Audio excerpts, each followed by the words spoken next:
of us are looking at ways to help right now and maybe get some of our family members involved in giving back this time of year, especially with what's going on with the coronavirus. Direct Relief, a leading nonprofit humanitarian medical organization, has been recognized for what they have done, and they also were leading the early intervention in the coronavirus pandemic. Thomas T., the president and CEO of Direct Relief, is joining us this morning with what we can do to help. Great to have you here, Thomas. So how can people prioritize as they plan their end of the year giving? Well, thanks, Heather. I think people who are in a position to think about making charitable contributions, I think there's really two things. The first thing is something that no one else can do, and that is to determine what they care about or what you care about. And that's a very personal decision. There's so many compelling, important causes that exist. So it's worth spending a little reflective time and thinking what speaks to your heart and what makes sense for your charitable gift.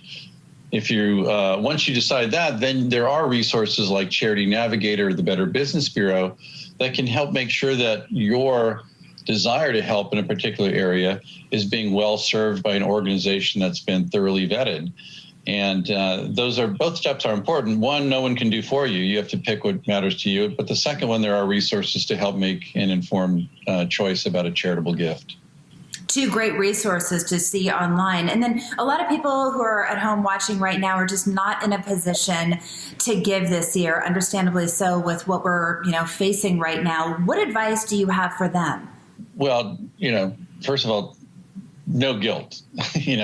Of course, it's been a tough year, and many people who were in a position previously to be a supporter of causes, I think, are relying on them. And it's just been a very difficult time. So any sense of guilt should just be immediately dismissed. And the second thing I'd say is that even though a person may not be able to provide a financial gift to an organization, that's okay. They can still lend their support in other ways. And I think groups that or people who know an organization and they've supported it in the past or know the leadership or believe deeply in its cause, just making that public, to have a public testimony or be a cheerleader for a local organization, that's like gold. I mean, we each look to each other for all sorts of recommendations about things that we might do, from restaurants to shopping or anything else. And the same is true with charitable organizations. So although not perhaps in the position of making a financial gift, that does not prevent you from being a cheerleader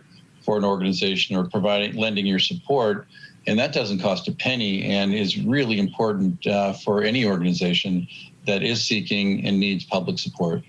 Yeah, we really need that positive energy right now, and all of us can be leaders. Speaking of leaders, Direct Relief has been leading the way since the beginning in terms of the coronavirus. What are you doing right now to help those who really need it?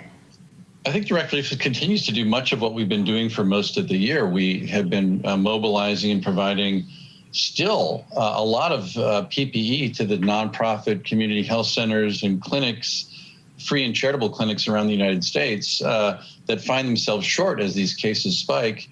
Increasingly, hospitals, they find themselves short, which is very unusual for Direct Relief to be asked to help U.S. hospitals. We have been trying to make sure that our private stockpiles that are provided free of charge are available to everyone who needs them as these cases unfold. And I think this year of unprecedented storms, the hurricane season is record-setting, as is the wildfire season out here in the West. So I think those issues compound the complexity of COVID. So from Direct Relief's perspective, as a provider of medical stuff, medications, vaccines, supplies, we remain very busy trying to make sure that we fill gaps. And there are more gaps when you have these unprecedented series of issues on top of a pandemic. Yeah, and the natural disasters just aren't getting the attention that they used to because of the pandemic. Where can we go for more information? Because I think we can't state it enough. Every little bit helps.